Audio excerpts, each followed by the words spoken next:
using has and have. Using has and have. Ebigambo by'ebikolwa alina, has, balina, have.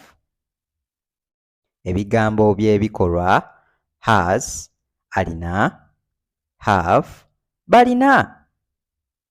At times, have may be called balina, molina, balina, moina, olina.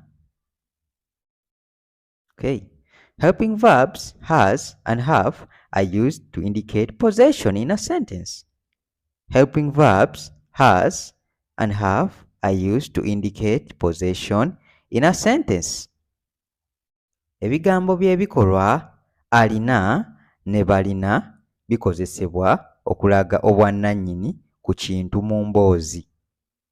Ebigambo by'ebikolwa alina ne balina bikozesebwa okulaga obwannannyini ku kintu mu mboozi. Points to note: has is mostly used with pronouns he and she.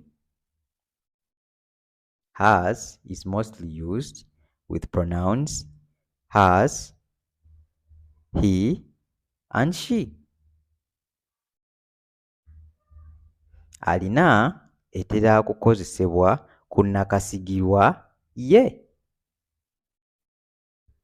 Alina etera kukozesebwa ku nnakasigirwa ye. And for further reference on pronouns, refer to pronoun video. Let's proceed.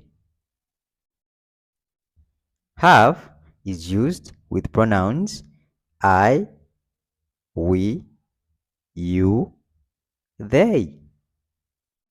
Have is used with pronouns I, we, you, they. Balina ekozesebwa ku nnakasigirwa nze, ffe, gwe. Balina ekozesebwa ku nnakasigirwa nze, ffe, gwe. Has is mostly used with a single subject in a sentence. Has is mostly used with a single subject in a sentence.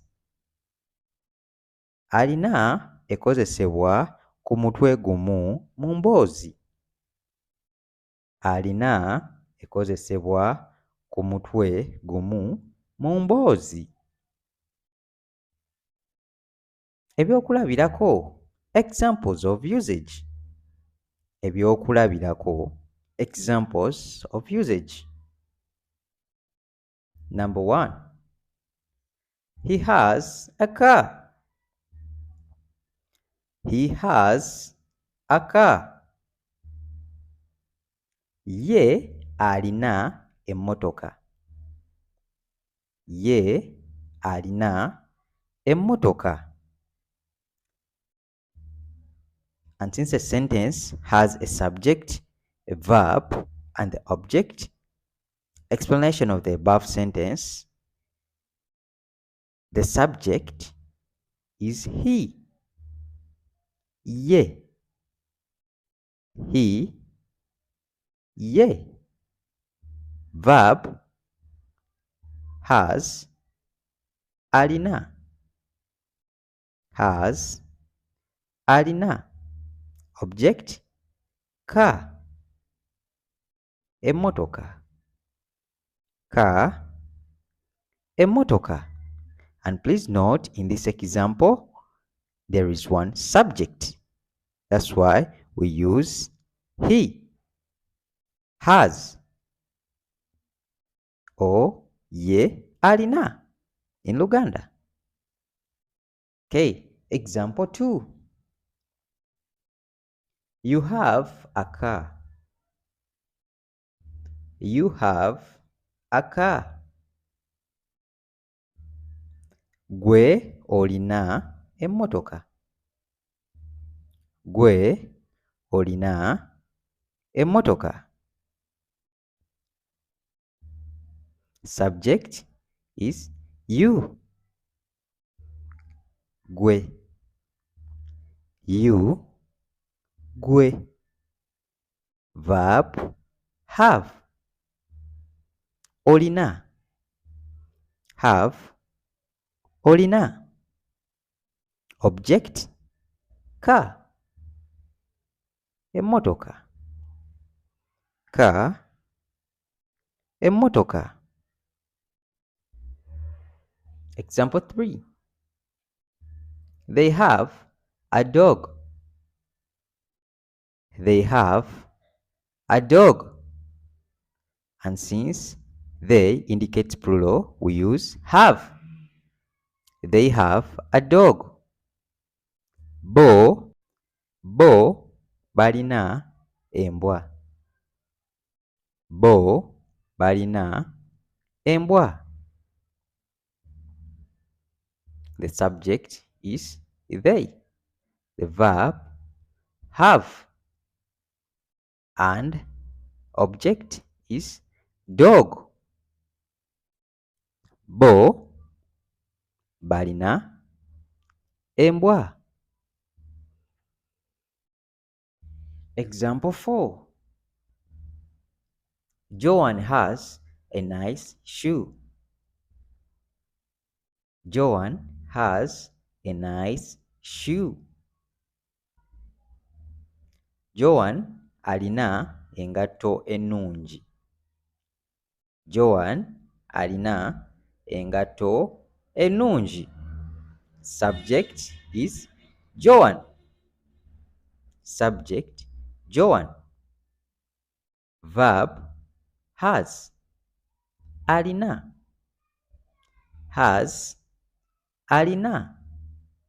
Object shoe. Engatto. Shoe. Engatto. Okay, let's have some exercises. Ebibuuzo. Exercise. Ebibuuzo. Number 1. They dash 5 mangoes. They dash 5 mangoes. In brackets, has, have. Has, have. And what is the correct answer? Have. They have 5 mangoes. Bo dash emiyembe etaano. Bo dash emiyembe etaano. In brackets, alina, balina. Alina, balina. And what's the correct answer?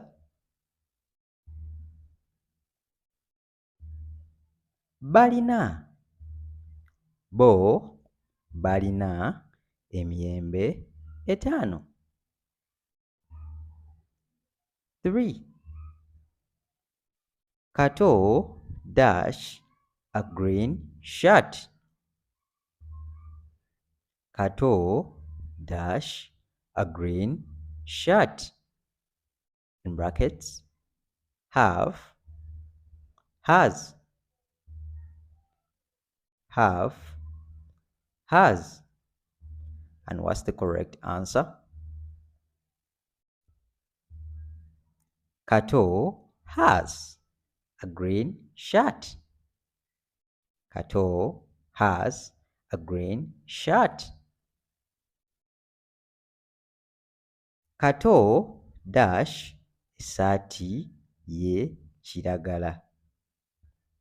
Kato dash essaati ye kiragala. Kato dash essaati ye kiragala. In brackets, alina, balina. Alina, balina. And what's the correct answer? Alina. Yes.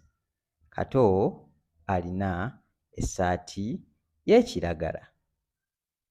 Kato alina essaati y'ekiragala. Okay. Thanks very much for watching.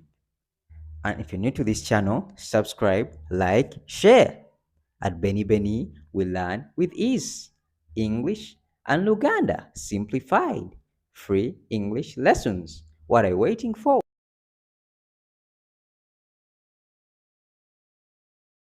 Subscribe, like, follow, share.